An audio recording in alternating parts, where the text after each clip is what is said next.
welcome back. Jet Scott here as always, and tonight, and when I mean night, I mean it's like 1 in the morning, couldn't sleep. We are going to be tearing apart this old race engine. And what we have here is an old 340 Mopar small block LA engine. And there's a lot of nifty stuff done to this thing, as you can tell. Crazy oil pan, it's got a crazy homemade pickup setup over there. Big old, I think these are 11.5 dome pistons, head studs. Everything's been cleaned inside here. All these has been ported open. We got an oil galley restrictor. All these holes have been cleaned up too. Glip-told. Solid roller cam. The lifters are in the tub behind that piece of cardboard. A lot of neat shit done to this engine. And we're going to tear into it for this video, see what we can find, because we got a special car coming our way that's going to be receiving this engine. And so we're going to see what we find inside of it internally, get everything prepped to go to the machine shop, get checked, and see if we can use anything inside this engine. So please stay tuned, and I hope you enjoy us tearing apart this old race 340. So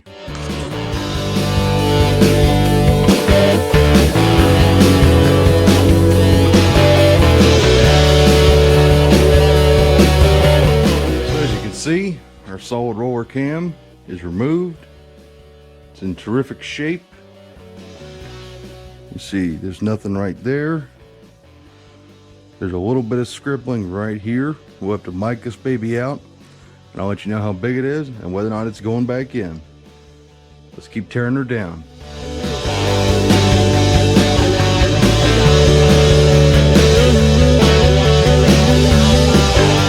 So as you can see, oil pan is now off. Big old crazy whatever that is, drag.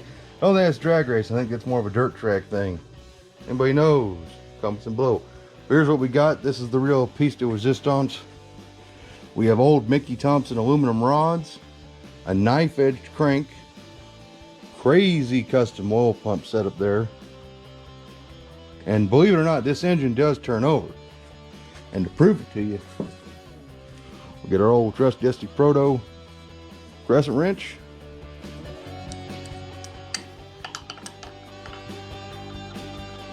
We'll get her on this crazy bolt.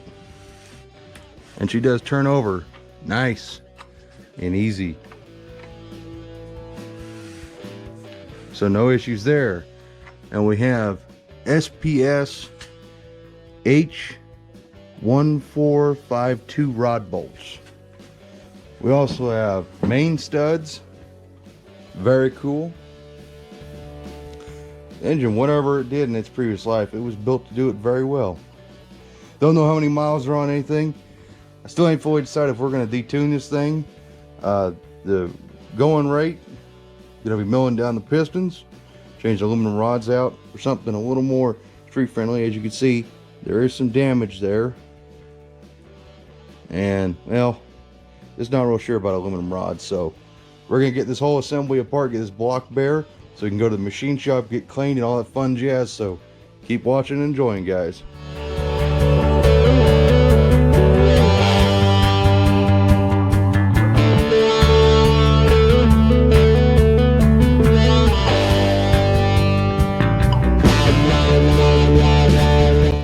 Alright guys, first rod cap is off, and this is why you never run an engine you don't know anything about. Not terrible wear, but definitely not good either. We got grooves. Yeah, definitely not good. So at a minimum, this thing is definitely going to need new bearings, but our bolts seem to be in good shape. They're very well oiled. So put this cap away, him off like such. So get the rest of these out, and I'll show you when we're done.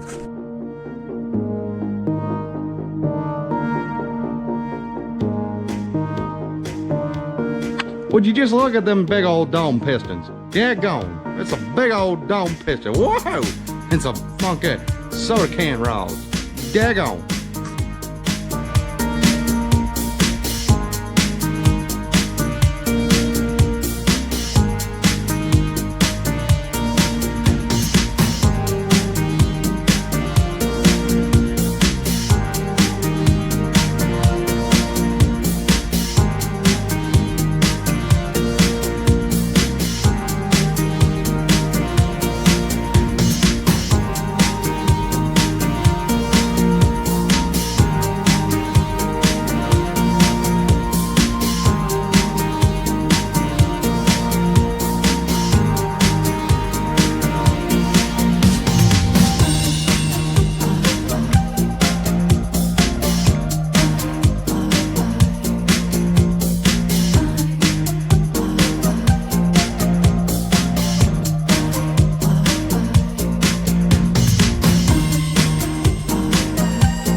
Alrighty guys, so the 340 is all apart, and here are connecting rods and pistons.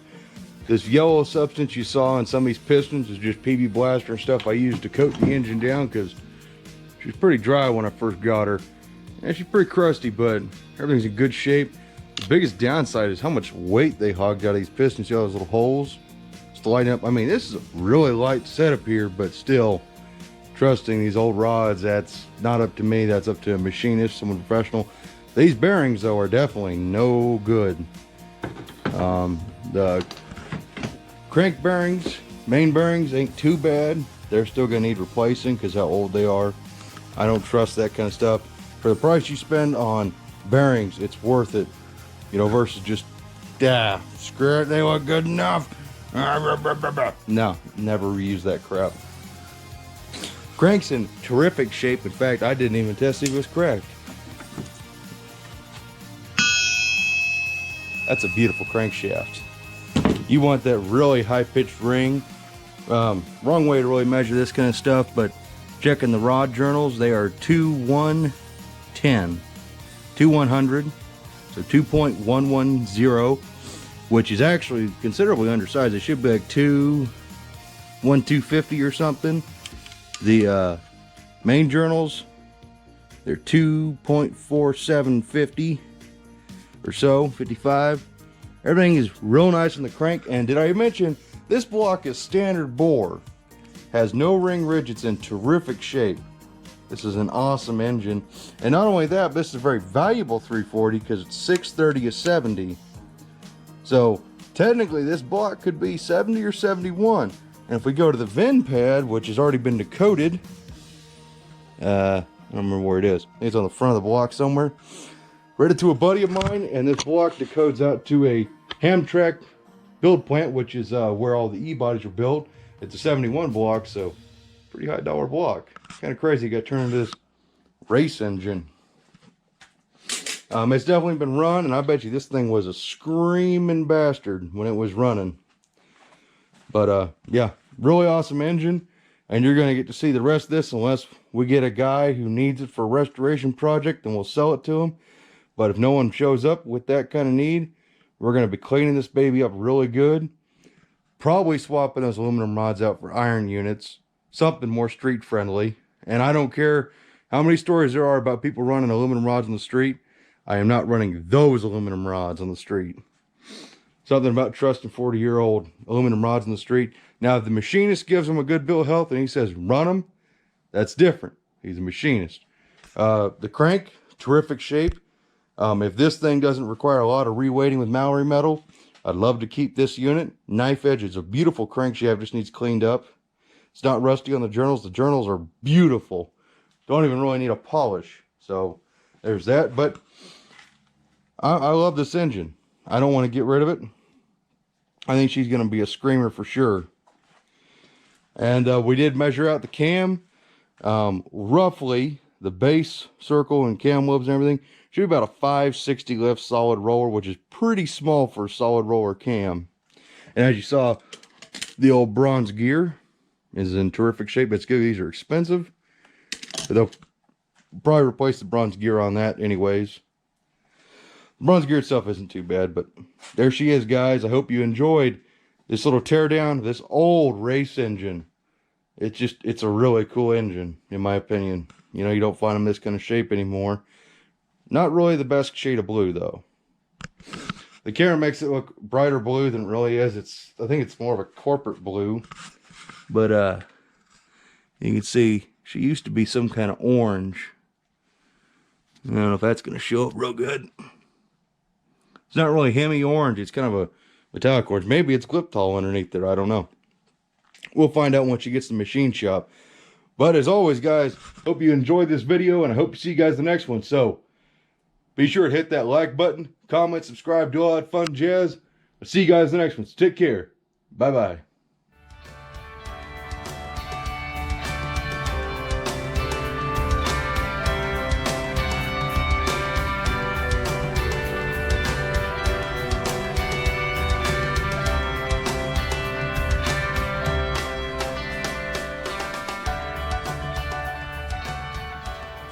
Bye-bye.